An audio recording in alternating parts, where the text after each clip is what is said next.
ಶ್ರೀ ಗಣಪತಿ ಶಾರದಾ ಗುರುಭ್ಯೋ ನಮಃ.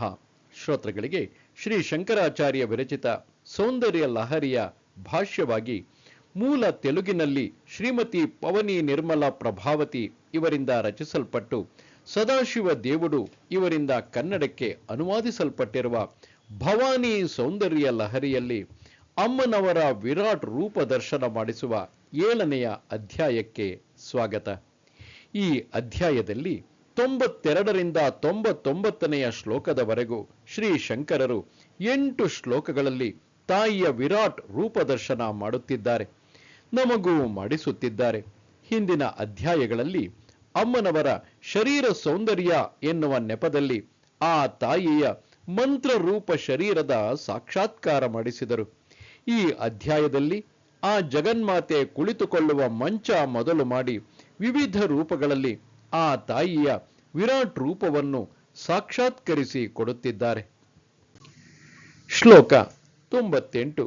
ಜಗನ್ಮಾತೆಯ ಚರಣ ಕಮಲ ಪ್ರಕ್ಷಾಳನ ಜಲತೀರ್ಥ ತಾಂಬೂಲ ರಸದ ಮಹಿಮೆ.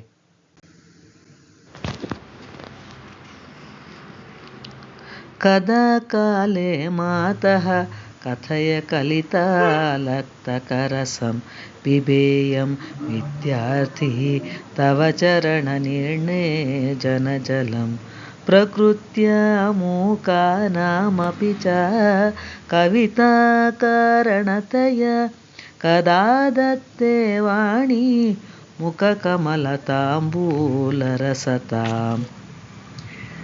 ಅರ್ಥ: ಹೇ ತಾಯಿ ಜಗನ್ಮಾತೆ, ಅರಗು ಕಲಸಿದ ನಿನ್ನ ಪಾದ ಪ್ರಕ್ಷಾಳನ ಜಲವನ್ನು ವಿದ್ಯಾರ್ಥಿಯಾದವನು, ಅಂದರೆ ಶುದ್ಧ ವಿದ್ಯೆಯನ್ನು ಅರಿಯಬೇಕೆಂದುಕೊಂಡಿರುವ ವಿದ್ಯಾರ್ಥಿ, ಆ ವಿದ್ಯಾರ್ಥಿಯಾದ ನಾನು ಯಾವಾಗ ಕುಡಿಯುತ್ತೇನೋ ಹೇಳು. ನಿನ್ನ ಪಾದ ಪ್ರಕ್ಷಾಳನ ಜಲಪ್ರಾಶನದಿಂದಲೇ ಕಿವುಡರಿಗೆ ಶ್ರವಣ ಶಕ್ತಿ, ಮೂಕರಿಗೆ ವಾಕ್ಶಕ್ತಿಯನ್ನು ಕೊಡಬಲ್ಲದ್ದಾಗಿದೆ. ಗುರು ಶಿಕ್ಷಣವಿಲ್ಲದವರಿಗೂ ಕೂಡ, ಅಂದರೆ ಗುರುವಿಲ್ಲದವರು, ಗುರುವು ಲಭ್ಯವಾಗದಿರುವವರು, ಗುರುವಿಗೋಸ್ಕರ ಜಿಜ್ಞಾಸೆಯಿಂದ ಹುಡುಕುತ್ತಿರುವವರು, ಅಂತಹ ಗುರು ಶಿಕ್ಷಣವಿಲ್ಲದವರಿಗೂ ಕೂಡ ಕವಿತ್ವ ರಚನಾ ಶಕ್ತಿ ಎನ್ನುವ ಸೌಭಾಗ್ಯವನ್ನು ಯಾವುದು ಪ್ರಸಾದಿಸುತ್ತಿದೆಯೋ ಆ ಸರಸ್ವತಿಯ ಬಾಯ ತಾಂಬೂಲ ರಸವನ್ನು ನಾನು ಯಾವಾಗ ಪಡೆಯುತ್ತೇನೋ, ಅಂದರೆ ಆ ತಾಂಬೂಲ ರಸವಾದ ಕವಿತ್ವ ರಸವನ್ನು, ಪದ ವಾಕ್ಕು ವಾಕ್ಶುದ್ಧಿಗಳನ್ನು ಯಾವಾಗ ಪಡೆಯುತ್ತೇನೋ. ಈ ಶ್ಲೋಕದಲ್ಲಿ ಶ್ರೀ ಶಂಕರರು ಅಮ್ಮನವರ ಪಾದ ನಿರ್ಣೇ ಜನಜಲಂ ಎಂದರೆ ಪಾದ ಪ್ರಕ್ಷಾಳನ ತೀರ್ಥದ ಮಹಾತ್ಮೆಯನ್ನು ವರ್ಣಿಸಿದರು. ಆ ತೀರ್ಥವನ್ನು ಒಬ್ಬ ವಿದ್ಯಾರ್ಥಿಯಾಗಿ, ಅಂದರೆ ಶುದ್ಧ ವಿದ್ಯಾರ್ಥಿಯಾಗಿ ತಾನು ಮತ್ತೆ ಮತ್ತೆ ಕುಡಿಯಬೇಕೆಂದು ಮನಸಾರ ಕೋರಿದರು, ಆಕಾಂಕ್ಷೆ ಪಟ್ಟರು. ಸರಸ್ವತಿ ಬಾಯಲ್ಲಿನ ತಾಂಬೂಲ ರಸ ಎಂದರೆ ಅದ್ಭುತ ಕವಿತಾ ಝರಿ, ಸದ್ವಾಕ್ ಝರಿ, ಅಮ್ಮನವರ ವೈಖರಿ ರೂಪ, ಒಳ್ಳೆಯ ಗಾನ, ಕವಿತ್ವ, ಉಪನ್ಯಾಸ ಪ್ರತಿಭೆ, ಇವೆಲ್ಲ ಆ ಸರಸ್ವತೀ ದೇವಿಯ ತಾಂಬೂಲ ರಸದ ಮಹಿಮೆಯೇ. ಕಿವುಡರಿಗೆ ಕೇಳುವಂತೆ ಮಾಡುವ ಶ್ರವಣ ಶಕ್ತಿ, ಮೂಗರನ್ನು ಮಾತನಾಡಿಸಿ ಸ್ತೋತ್ರಗಳು, ಕವಿತ್ವ ಮುಂತಾದವನ್ನು ಹೇಳಿಸಬಲ್ಲ ಶಕ್ತಿ ಇರುವ ಆ ಜಗನ್ಮಾತೆಯ ಮಹಿಮೆಯನ್ನು ಮನೋಜ್ಞವಾಗಿ ವರ್ಣಿಸಿದರು. ಇದರಲ್ಲಿ ಅಂತರ್ಗತವಾಗಿ ಹೋದ ಶಂಕರ ಭಗವತ್ಪಾದರ ಜೀವನದಲ್ಲಿ ಯಥಾರ್ಥವಾಗಿ ನಡೆದ ಘಟನೆಯೊಂದು ಇದೆ. ಶಂಕರಾಚಾರ್ಯರು ಅವರ 8ನೆಯ ವರ್ಷದಲ್ಲಿ ದಿನವೂ ಭಿಕ್ಷೆಗೆ ಹೋಗುತ್ತಿದ್ದರು. ಆತನಿಗೆ 5ನೆಯ ವರ್ಷ ಉಪನಯನ ಮಾಡಿದ್ದರು ಅವರ ತಂದೆ ಶಿವಗುರು. ಅದಾದ ಕೆಲ ಕಾಲದಲ್ಲೇ ಶಿವಗುರು ಕಾಲವಾದರು. ತಂದೆಯ ಸಾವಿನಿಂದ ತಾಯಿಯ ಜವಾಬ್ದಾರಿಯನ್ನು ತಾನೇ ವಹಿಸಿಕೊಂಡರು ಶಂಕರರು. ಗುರುಕುಲ ವಿದ್ಯಾಭ್ಯಾಸದಿಂದ ಶಂಕರರು ಮನೆಗೆ ಬರುವ ವೇಳೆಗೆ ಆತನ ತಾಯಿ ಆರ್ಯಾಂಬೆಯ ಆರೋಗ್ಯ ಸ್ವಲ್ಪ ಕ್ಷೀಣಿಸಿತ್ತು. ಒಂದು ದಿನ ಆಕೆ ಬಹಳ ಬಲಹೀನಳಾಗಿ ಆ ಸ್ಥಿತಿಯಲ್ಲೇ ಗ್ರಾಮದ ಹೊರಗಿನಲ್ಲಿದ್ದ ಚೂರ್ಣ ಅಥವಾ ಪೂರ್ಣ ನದಿಗೆ ಸ್ನಾನಕ್ಕೆಂದು ಹೋದಳು. ಹಿಂತಿರುಗಿ ಬರುತ್ತಾ ಸ್ಮೃತಿ ತಪ್ಪಿ ಬಿದ್ದು ಬಿಟ್ಟಳು. ಅದು ತಿಳಿದ ಶಂಕರರು ದುಃಖಪಟ್ಟರು. ತಾಯಿ ಮಗನಿಗೆ ನಿಜವಾದ ಗುರು, ಆ ಗುರುರೂಪಿಣಿಗೆ ತನಗೆ ಸಾಧ್ಯವಾದ ಗುರುದಕ್ಷಿಣೆಯನ್ನು ಸಮರ್ಪಿಸಬೇಕೆಂದುಕೊಂಡು ತನ್ನ ತಪೋಮಹಿಮೆಯಿಂದ ಚೂರ್ಣಾ ನದಿ ತಮ್ಮ ಕುಟೀರದ ಹತ್ತಿರದಲ್ಲೇ ಹರಿಯಬೇಕೆಂದು ಸಂಕಲ್ಪ ಮಾಡಿದರು. ತಕ್ಷಣವೇ ನದಿ ಪ್ರವಹಿಸುವ ದಿಕ್ಕು ಬದಲಿಸಿ ಕಾಲಡಿ ಗ್ರಾಮದಿಂದ ಶಂಕರರ ಮನೆಯ ಹತ್ತಿರದಲ್ಲೇ, ಅಂದರೆ ಅವರ ಮನೆಗೆ ಯಾವ ಹಾನಿಯೂ ಆಗದಂತೆ ಹರಿಯಲು ಆರಂಭಿಸಿತು. ಮೊದಲ ವಿಜಯ ಪ್ರಾಣಾಧಾರವಾದ ನೀರಿನ ಮೇಲೆ. ಹಾಗೆ ಸಾಧಿಸಿದರು ಆದಿಶಂಕರರು. ಶಂಕರರು ದಿನವೂ ಭಿಕ್ಷೆಗೆ ಹೋಗುತ್ತಿದ್ದರು. ಒಂದು ದಿನ ಕಾಲಡಿ ಹತ್ತಿರದಲ್ಲಿದ್ದ ಒಂದು ಗ್ರಾಮಕ್ಕೆ ಹೋಗಿ ಒಂದು ಮನೆಯ ಮುಂದೆ ನಿಂತು ಭವತಿ ಭಿಕ್ಷಾಂದೇಹಿ ಎಂದರು. ಪಾಪ, ಆ ಮನೆಯೊಡತಿ ಕಡು ಬಡವಳು. ಈ ಮಹಾ ತೇಜಸ್ವಿಯಾದ ಬಾಲ ಬ್ರಹ್ಮಚಾರಿಗೆ ಭಿಕ್ಷೆ ಹಾಕಲು ಆಕೆಯ ಮನೆಯಲ್ಲಿ ಏನೂ ಇರಲಿಲ್ಲ. ಕಾರಣ, ಆಕೆಯ ಗಂಡ ಕೂಡ ಭಿಕ್ಷಾವೃತ್ತಿಯಿಂದಲೇ ಜೀವನ ಮಾಡುತ್ತಿದ್ದನಾದ್ದರಿಂದ ಅವನು ಮತ್ತೊಂದು ಊರಿಗೆ ಭಿಕ್ಷೆಗೆ ಹೋಗಿದ್ದಾನೆ. ಆ ಗೃಹಿಣಿ ಮನನೊಂದು ನಾಚಿಕೆಯಿಂದ ಮನೆಯೆಲ್ಲ ಹುಡುಕಿ ಸಿಕ್ಕಿದ ಒಂದು ಒಣಗಿದ ನೆಲ್ಲಿಕಾಯಿ ತಂದುಕೊಟ್ಟು, ಇದು ಒಂದೇ ಇದೆ ಮಗು, ಇದಕ್ಕೆ ಮೀರಿ ನಿನ್ನಂತಹ ಪರಮಶಿವಾಂಶನಿಗೆ ಏನು ಕೊಡಲಾರದೆ ಹೋದೆ ಎಂದು ಕಣ್ಣೀರಿಟ್ಟುಕೊಂಡಳು. ಶಂಕರರು ಆ ದೈನ್ಯಕ್ಕೆ ಕರಗಿ ನೀರಾದರು. ಎಲ್ಲ ನೋವುಗಳಿಗಿಂತ ದಾರಿದ್ರ್ಯದ ನೋವು ದುಸ್ಸಹವಾದದ್ದು. ಅದು ತೀರದೆ ಮನುಷ್ಯ ಜ್ಞಾನದ ಬಗ್ಗೆ ಯೋಚಿಸಲೂ ಆಗದು. ಶಂಕರರು ಲಕ್ಷ್ಮೀದೇವಿಯನ್ನು ಸ್ತೋತ್ರ ಮಾಡುತ್ತಾ ಆಗಲೇ ಅಲ್ಲೇ ಆಶುವಾಗಿ ಕನಕಧಾರಾ ಸ್ತೋತ್ರವನ್ನು ಕವಿತ್ವ ಝರಿಯಂತೆ ಹೇಳಿದರು. ಅಷ್ಟೇ, ಸ್ತೋತ್ರ ಮುಂದುವರಿಯುವುದು. ಆ ಬಡ ಗುಡಿಸಿಲಿನಲ್ಲಿ ಚಿನ್ನದ ನೆಲ್ಲಿಕಾಯಿ ಮಳೆ ಸುರಿಯುವುದು ಎರಡೂ ಒಟ್ಟೊಟ್ಟಿಗೆ ನಡೆದವು. ಆ ಹೊತ್ತಿಗೆ ಸರಿಯಾಗಿ ಆಕೆಯ ಪತಿ ಕೂಡ ಮನೆಗೆ ಬಂದ. ಇಂದಿಗೂ ಕಾಲಡಿಗೆ ಹತ್ತಿರವಿರುವ ಪಲ್ಲತೊಟ್ಟಂನಲ್ಲಿ ಸ್ವರ್ಣತ್ತುಮನ, ಅಂದರೆ ಎಲ್ಲ ಸ್ವರ್ಣಮಯ ಎನ್ನುವಂತಹ ಮನೆಯಿದೆ. ಕಾಲಡಿಗೆ 24 ಕಿಲೋಮೀಟರ್ ದೂರದಲ್ಲಿ ಅಲ್ಲಿನ ಅಮ್ಮನವರ ಹೆಸರು ಭುವನೇಶ್ವರಿ. ಗ್ರಾಮದಲ್ಲಿ ಸ್ವರ್ಣತ್ತುಮನ ಎಂಬುವ ಮನೆ, ಅಂದರೆ ಚಿನ್ನದ ಮಳೆ ಸುರಿದ ಮನೆಯನ್ನು ಯಾತ್ರಿಕರು ದರ್ಶನ ಮಾಡುತ್ತಾರೆ. ಆದಿಶಂಕರರು ಹಾಗೆ ತನ್ನ ಎರಡನೆಯ ಅದ್ಭುತವಾಗಿ ದಾರಿದ್ರ್ಯವನ್ನು ಹೊಡೆದಟ್ಟಿದರು. ನಂತರ ಶಂಕರರು ಸನ್ಯಾಸ ದೀಕ್ಷೆ ಪಡೆದರು. ಗೌಡಪಾದರ ಶಿಷ್ಯರಾದ ಗೋವಿಂದ ಭಗವತ್ಪಾದರು ನರ್ಮದಾ ನದಿ ತೀರದಲ್ಲಿ ಆಶ್ರಮ ಮಾಡಿಕೊಂಡಿದ್ದರು. ಅವರ ಗುಹೆಯಲ್ಲಿ ಶಂಕರರು ಅವರನ್ನು ಕಂಡರು. ನೀನು ಯಾರು ಎಂದು ಪ್ರಶ್ನಿಸಿದ ಗುರುವಿಗೆ ತಾನು ಈ ಶರೀರವಲ್ಲವೆಂದು, ಪರಮಾತ್ಮರೂಪಿ ಎಂದು ದಶಶ್ಲೋಕಿ ಎನ್ನುವ 10 ಶ್ಲೋಕಗಳಲ್ಲಿ ಹೇಳಿದರು. ಗೋವಿಂದ ಭಗವತ್ಪಾದರು ಆನಂದಪಟ್ಟು ಸನ್ಯಾಸ ದೀಕ್ಷೆ, ಪರಮಹಂಸ ದೀಕ್ಷೆ ಪ್ರಸಾದಿಸಿದರು ಶಂಕರರಿಗೆ. ಒಂದು ದಿನ ನರ್ಮದಾ ನದಿಯಲ್ಲಿ ಪ್ರವಾಹ ಬಂದು ಗೋವಿಂದ ಭಗವತ್ಪಾದರ ಆಶ್ರಮ ಕೂಡ ಮುಳುಗಿ ಹೋಗುವ ಪ್ರಮಾದ ಬಂದಿದೆ. ಅದನ್ನು ಕಂಡ ಶಂಕರರು ತನ್ನ ಕಮಂಡಲವನ್ನು ನರ್ಮದಾ ನದಿಗೆ ಅಭಿಮುಖವಾಗಿ ನೆಲದ ಮೇಲಿಟ್ಟು ನಿಶ್ಚಲ ಧ್ಯಾನ ಸಮಾಧಿಯಲ್ಲಿ ಕೂತರು. ಪ್ರವಾಹದ ನೀರನ್ನೆಲ್ಲ ಆ ಕಮಂಡಲು ಆಕರ್ಷಿಸಿದ್ದರಿಂದ ಅನೇಕ ಸುತ್ತಮುತ್ತಲ ಗ್ರಾಮಗಳು ಮುಳುಗುವುದು ತಪ್ಪಿತು.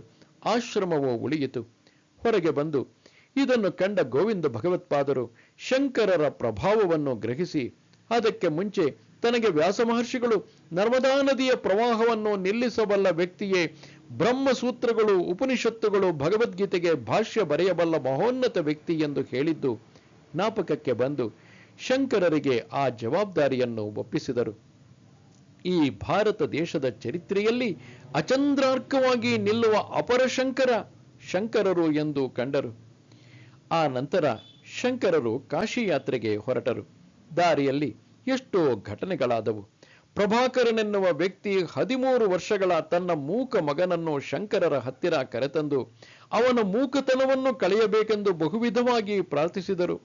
ಶಂಕರರು ಅಮ್ಮನವರನ್ನು ಕುರಿತ ಲಘುಸ್ತೋತ್ರ ಎನ್ನುವ ಸ್ತೋತ್ರ ಆಶುವಾಗಿ ಹೇಳಿ ತನ್ನ ಕೈ ಆ ಬಾಲಕನ ತಲೆಯ ಮೇಲಿಟ್ಟು, ಅಂದರೆ ಹಸ್ತ ಮಸ್ತಕ ಪ್ರಯೋಗ, ಕೈಯನ್ನು ತಲೆಯ ಮೇಲಿಟ್ಟು, ನೀನು ಯಾರು ಮಗು ಎಂದು ಕೇಳಿದರು.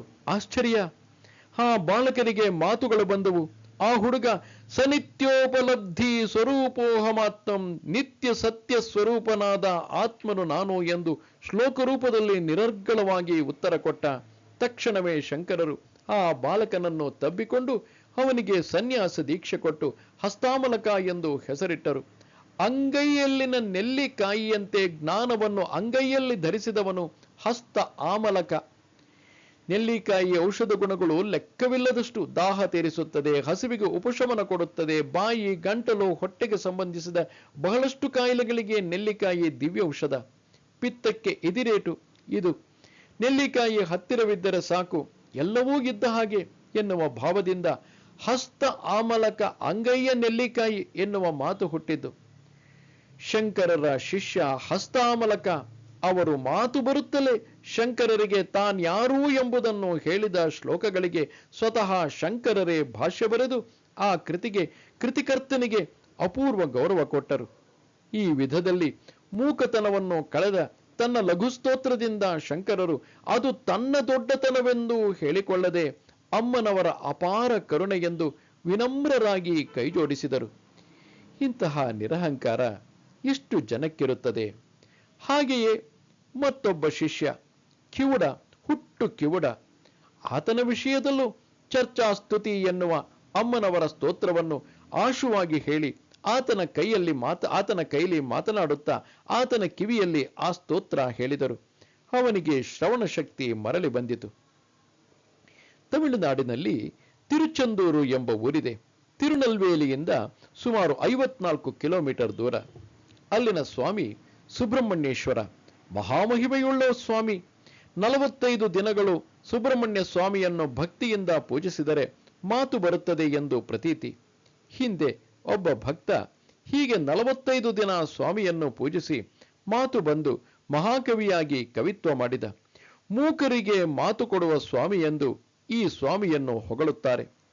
ಈ ಸ್ವಾಮಿಯ ಹೆಸರನ್ನು ಕಿವುಡರ ಕಿವಿಯಲ್ಲಿ ಹೇಳುತ್ತಾ ಅವರ ಕೈಲಿ ಆ ಸ್ವಾಮಿಯ ನಾಮ ಹೇಳಿಸುತ್ತಾ 45 ದಿನ ಹಾಗೆ ಶ್ರದ್ಧಾಭಕ್ತಿಗಳಿಂದ ಮಾಡಿಸಿದರೆ ಕಿವುಡರಿಗೆ ಕೇಳುವ ಶಕ್ತಿ ಬರುತ್ತದೆ. ಆ ಸುಬ್ರಹ್ಮಣ್ಯೇಶ್ವರನ ಅಪಾರ ಕರುಣೆಯಿಂದ ಇಂದು ಸಾವಿರಾರು ಭಕ್ತರು ದರ್ಶಿಸುವ ಪುಣ್ಯ ಕ್ಷೇತ್ರವಿದು. ಇದೇ ಸಮಯದಲ್ಲಿ ಆದಿಶಂಕರರನ್ನು ಮತ್ತೊಬ್ಬ ಶಿಷ್ಯ ಶರಣು ಬೇಡಿದ. ಅವನ ಹೆಸರು ಕಾಲನಾಥ. ಆತ ಶಂಕರರ ಪಾದಗಳಲ್ಲಿ ಬಿದ್ದು ಆರ್ತತೆಯಿಂದ ಕಣ್ಣೀರು ಸುರಿಸುತ್ತಾ ಶಂಕರರೇ ತನ್ನ ಗುರುವು ಎಂದು ತೋಟಕ ವೃತ್ತದಲ್ಲಿ ಶ್ಲೋಕಗಳಿಂದ ಹೊಗಳಿದ. ಶಿಖರಿಣಿ ವೃತ್ತ ಸೌಂದರ್ಯಲಹರಿ ಬರೆದಿರುವುದು ಅದರಂತೆಯೇ ತೋಟಕ ವೃತ್ತ ಬರೆಯಲು ಬಹು ಕಠಿಣ. ಆದರೆ ಓದುತ್ತಿದ್ದರೂ ಅರ್ಥವನ್ನು ಗ್ರಹಿಸಿದರೂ ಬಲು ಮಧುರವಾಗಿರುತ್ತದೆ. ಆದಿಶಂಕರರು ಕಾಲನಾಥನನ್ನು ಶಿಷ್ಯನಾಗಿ ಗ್ರಹಿಸಿ ಅವನಿಗೆ ತೋಟಕಾಚಾರ್ಯ ಎಂದು ಹೆಸರಿಟ್ಟು ಸನ್ಯಾಸ ದೀಕ್ಷೆ ಕೊಟ್ಟರು. ಶಂಕರರಿಗೆ ಕಾಶಿಯಲ್ಲಿ ಮೊದಲನೆಯ ಶಿಷ್ಯ ದೊರೆತ. ಹೇಗೆ? ಚೋಳ ಅಂದರೆ ತಮಿಳುನಾಡು ದೇಶದಿಂದ ಶಂಕರರಿಗೆ ಸ್ವಲ್ಪ ಮುಂಚೆಯೇ ಕಾಶಿ ಸೇರಿದ ವಿಷ್ಣು ಶರ್ಮ ಎನ್ನುವ ಯುವಕ ಆದಿಶಂಕರರನ್ನು ದೈವವಾಗೆಣಿಸಿ ಮನಸ ವಾಚ ಕರ್ಮಣ ಪೂಜಿಸಿದ ಅನನ್ಯ ಭಕ್ತ ಶಿಷ್ಯ. ಈತನಿಗೆ ಸನಂದ ಎಂದು ಹೆಸರಿಟ್ಟು ಸನ್ಯಾಸ ದೀಕ್ಷೆ ಕೊಟ್ಟರು ಶಂಕರರು. ಸನಂದನ ಮೇಲೆ ಶಂಕರರಿಗಿದ್ದ ಅಪರಿಮಿತ ವಾತ್ಸಲ್ಯ ಅನುಗ್ರಹಗಳನ್ನು ಕಂಡ ಇತರ 13 ಶಿಷ್ಯರು, ಒಟ್ಟು 14 ಶಿಷ್ಯರು ಶ್ರೀ ಆದಿಶಂಕರರು ಬರೆದ ಭಜಗೋವಿಂದ ದ್ವಾದಶ ಮಂಜರಿಕಾ ಸ್ತೋತ್ರ ಶ್ಲೋಕಗಳಿಗೆ ಇವರೆಲ್ಲರೂ ಒಬ್ಬೊಬ್ಬರು ಒಂದೊಂದು ಶ್ಲೋಕದಂತೆ ರಚಿಸಿ ಒಟ್ಟು 24 ಶ್ಲೋಕಗಳನ್ನಾಗಿ ಮಾಡಿದರು. ಆ 13 ಶಿಷ್ಯರು ಬಹು ಈರ್ಷ್ಯಪಟ್ಟರು. ಉಳಿದ 13 ಶಿಷ್ಯರು, ಸನಂದನನ್ನು ಹೊರತುಪಡಿಸಿ ಉಳಿದ 13 ಶಿಷ್ಯರು ಬಹು ಈರ್ಷ್ಯಪಟ್ಟರು.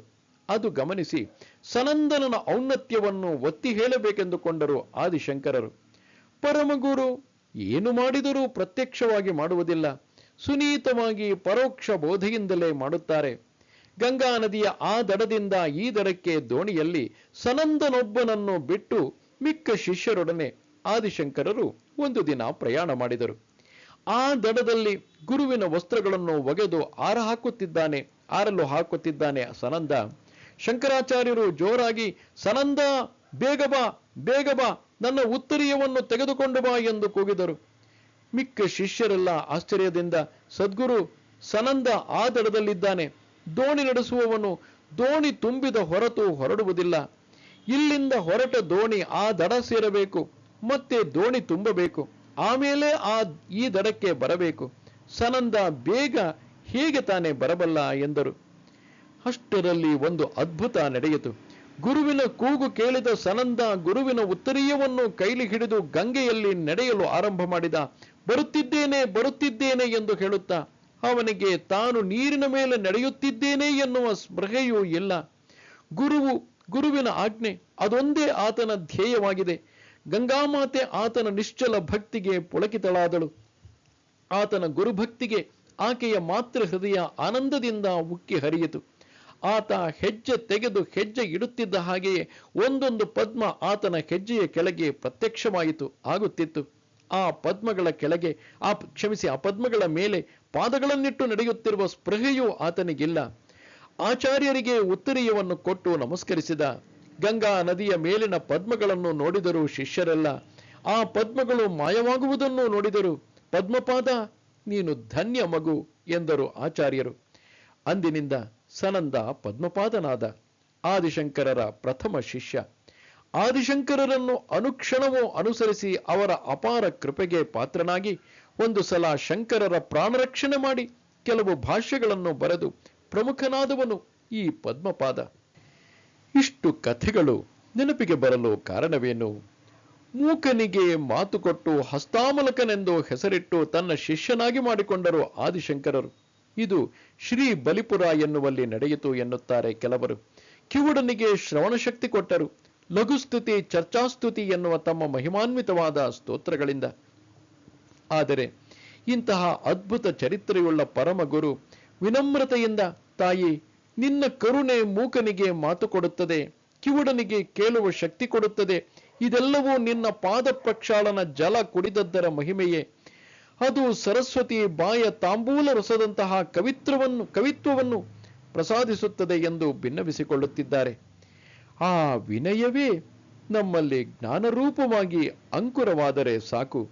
ಆ ತಾಯಿ ಸಕಲವನ್ನೂ ಪ್ರಸಾದಿಸುತ್ತಾಳೆ. ಸರ್ವಜ್ಞನಾದ ಪರಮಗುರುವೇ ತಾನೊಬ್ಬ ವಿದ್ಯಾರ್ಥಿ ಎಂದು ಹೇಳಿಕೊಳ್ಳುತ್ತಿದ್ದರೆ ಏನೂ ತಿಳಿಯದ ನಾವು ಸರ್ವಜ್ಞರೆನ್ನುವುದು ಹುಚ್ಚುತನವೇ ಅಲ್ಲವೇ? ನಮಸ್ತೆ ಶಾರದೆ ದೇವಿ, ಕಾಶ್ಮೀರ ಪುರವಾಸಿನಿ, ತ್ವಾಮಹಂ ಪ್ರಾರ್ಥಯೇ ನಿತ್ಯಂ, ವಿದ್ಯಾದಾನಂಚ ದೇಹಿಮೆ. ನಮಸ್ಕಾರ.